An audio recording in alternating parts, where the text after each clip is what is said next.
back to Pop Culture Explosion. I'm Michael Maddock, this is Paul O'Connor, and we're in episode 10. Here at Pop Culture Explosion, we talk about movies, television show, trailers. We gather all the information, we make it nice and pretty, and then we give it to you. So Mike, we have something special for our audience today. Alright, we will be interviewing the amazing AZ Powergirl. AZ Powergirl, the famous cosplayer. That's right, Paul. She is, not only is she beautiful, but she is also amazing and very talented.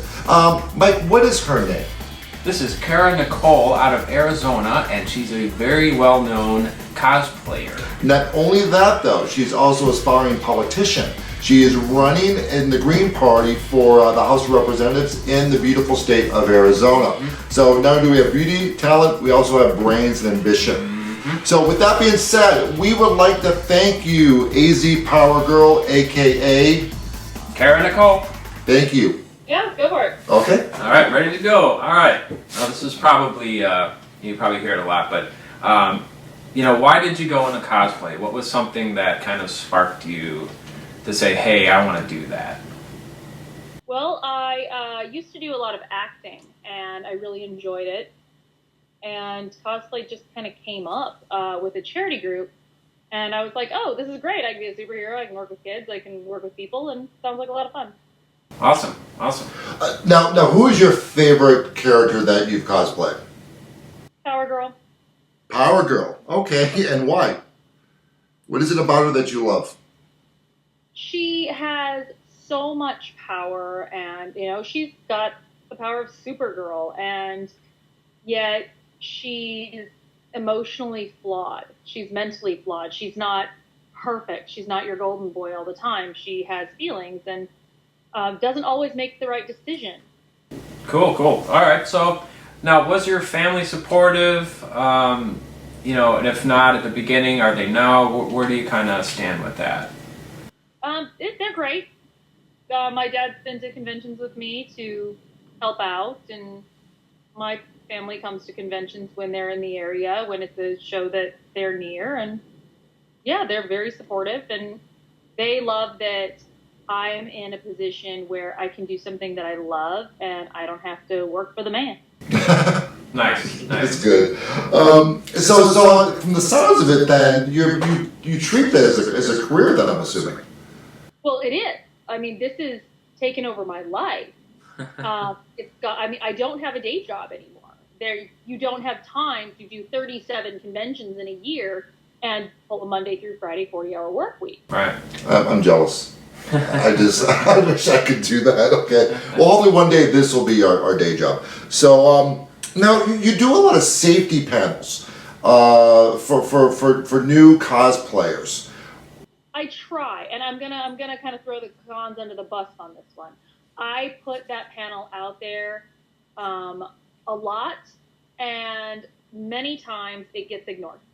So I ended up combining it with my Business of Cosplay panel because I also found that the wrong people were attending these panels. These panels were intended for new cosplayers, for parents of children who want to cosplay, and I'm getting the people that want to attract a cosplayer. So it's like, instead of getting the cosplayers who want to learn how to be safe, or the parents who want to learn how to protect their children, I'm getting the people who we're trying to protect them from. Oh. And so I would actually change how I would present in that case to be more of this is the appropriate way to have a conversation with a cosplayer or approach a cosplayer. So I would kind of base it on my audience. And I would like to see more panels, more conventions allowing the panel and encouraging the panel on cosplay safety and advertising it in a way that people can learn what they need to. And like I said, nobody really wants to go to a cosplay safety panel where they think it's about wearing respirators. It's not. I'm not going to tell you to wear a respirator because if you don't wear a respirator, you're stupid. And tell you about creepers and how to handle that. I'm going to tell you about legality of your photographs. There was a girl recently who said, hey, there's a picture of me on a cosplay book that's on Amazon. What can I do? Nothing. If he took that picture at a convention, there's an implied thing that is in your, when you get your badge saying, hey, they own that. People don't know that the person who pushes the button owns the photograph. So if you want a picture with a cosplayer and you say, will you take it for me? And you hand your phone to someone else. That's your phone. The picture is in your phone. It's a picture of you. It's a picture of that other person you're photographing with. That stranger who pushed that button owns that photograph. Oh. Nice. Well, and this kind of goes along with part of the question we were going to ask is, do you have some advice for people breaking into or wanting to cosplay? But it sounds like you're kind of spearheading that already with, people starting out. This is what they should know. Exactly. And so what I did is I combined the safety panel with the business of cosplay panel. There's a lot of people. It's kind of difficult in my case because I'll get a girl that'll come to my booth and say, how do I become, or how much does a professional cosplayer get paid? And I have to explain to them, this isn't like, there's no union. There's no company that will hire you and you work 40 hours a week or X amount of conventions and you get medical and dental and retirement. It doesn't work that way. You're working for yourself. Your work is all dependent on how much you put into it. So I really can't explain that. There are cosplayers who make very, very good money. There are cosplayers who make very little money. It really depends on your situation. And then I also talk about other parts of cosplay, like the seamstresses and the prop makers and actors and models, and it's all inclusive. And where do you go when you don't want to cosplay anymore or you don't feel like you can? Now you've got years of didn't have a job. So to go Walmart and work. So where can you turn that? Where can you turn from that point? There's a lot of cosplayers I know that don't understand why their prints aren't selling. And I'm trying to encourage conventions also to have some of us cosplayers who are a little more, that we do this. I don't think people hate that professional cosplayer term, but it's a true thing that we can do portfolio reviews. Artists can go to more experienced artists and say, will you review my portfolio? I've had people ask me to review their portfolio because I'm a colorist. And you go through and you kind of give them some good critique on their work. And I don't see why we shouldn't be doing that with cosplayers. And I have had cosplayers request that I give them portfolio reviews. And I'll tell them, maybe you put this picture over here. Maybe you put that one over here. Maybe you don't use a white border on this because it's full bleed. Or, maybe you look at the camera. This is a great shot, but I think it would do better if you were looking at the camera as opposed to off to the side. Things like that people don't know that are starting to become a thing. And I think that we should embrace the cosplay community. It is a legitimate art form, and I've been advocating for that for years. And I want to see this grow.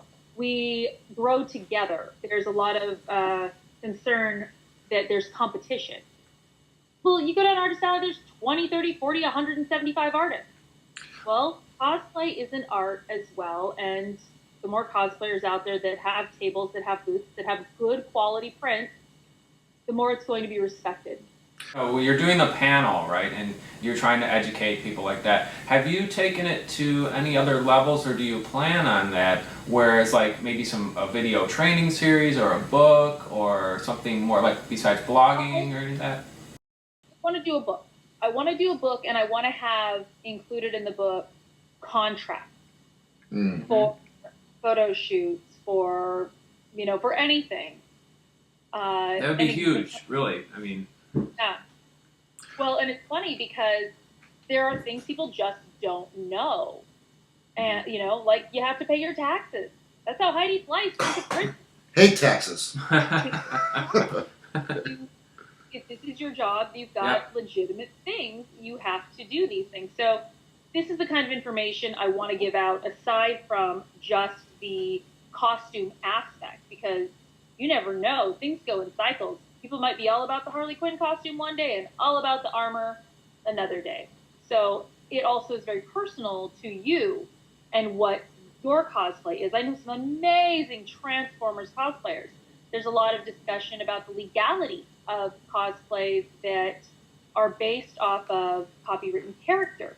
So I do want to talk about that too. There was a Supreme Court decision recently. I don't know if you saw. Let me know. Everyone on Facebook freaking out. They're going to make cosplay illegal. Do you know what I'm talking about? No, but please educate us. Educate us. Okay, so there was a case where a cheerleading uniform company was being sued by another cheerleading uniform company saying, you stole my design. And this turned into a huge thing online with everyone freaking out saying they're going to make cosplay illegal. Nobody reads anything these days. Well, I read. And I looked into the legalities of this, and they've determined you cannot copyright clothing. Well, it's a character. So the symbols can be copywritten, but many of the symbols are vague, like a lightning bolt. Hmm. You can't own a lightning bolt. You can't own Thor, because Thor is, a mythological character. So when you make your own interpretation of a Thor costume, you're not selling something that Marvel Comics owns. Does that make sense? Yeah. No, makes Totally. do a lot of charity work. Can you just give us a snapshot of maybe some of the charity work that you do? Well, I haven't done as much lately because I've put my efforts towards other things that I find equally important. I used to do more charity work involving going to hospitals, meeting with children and families, and that's really one of the things that I do love. But my charity work has developed more into art, so I will donate expensive art pieces to charities. I have worked with, what was that? Hero something. I'm so sorry. I can't remember what it's called, but I would, cosplay and say, hey, consider donating. And people would donate, and it was a charity, and I feel terrible that I cannot remember the name, not on my head right now. Artists would come, and they would sell art and sell sketches for them, and Hero Initiative, that's what it was. And they help comic book artists with medical bills. Oh, nice. So comic book artists don't have insurance a lot of times. They don't have these things. So, you're in a car crash, you're a comic book artist, Hero Initiative will come in and help take care of those bills. And, I just would stand around. People would, Bill, can I get a picture? Sure. Hey, take a look at Hero Initiative. And yeah, they would just donate a few bucks, and it adds up after a couple of hours. Oh, yeah. So now I do Vet Tips. We donate a lot of art. My husband and I will donate art to Vet Tips, and they sell art and get ticket donations for Super Bowls, football games, Disneyland, things like that, and they will donate them to veterans and their families so that they can. That's awesome. Supporting veterans is always a good cause. Yeah. All right, so how about giving us a plug for your 183rd degree studio that you co-founded and co-owned? So yeah, that's my studio, and we are an art studio and a publishing company. I publish all my books through 183 Degree. 183degree.com. And we can throw a link in the video, right, for that? Yeah. And now you mentioned you're a colorist as well.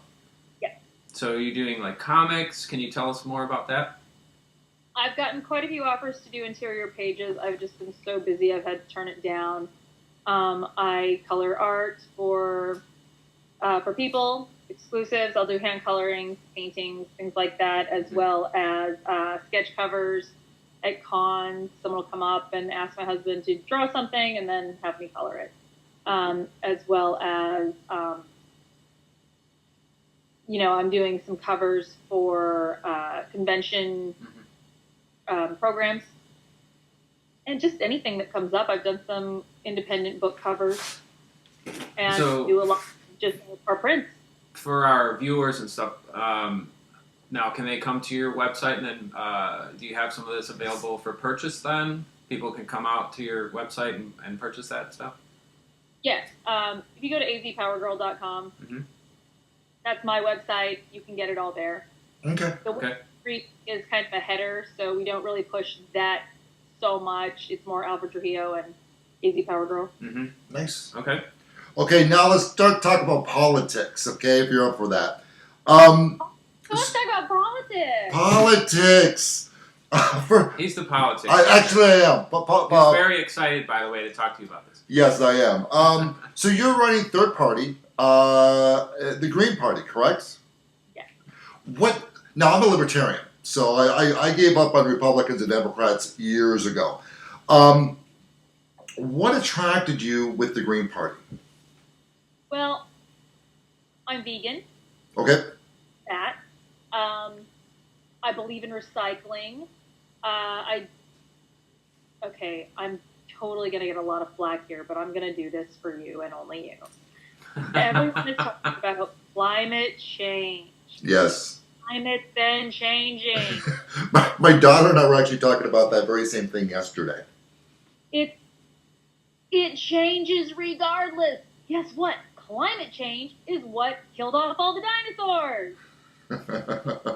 I do believe that we are polluting the planet, and it is causing problems. So I guess I just don't think that climate change is the right thing to be going after, because it's so vague and it doesn't allow for any repair.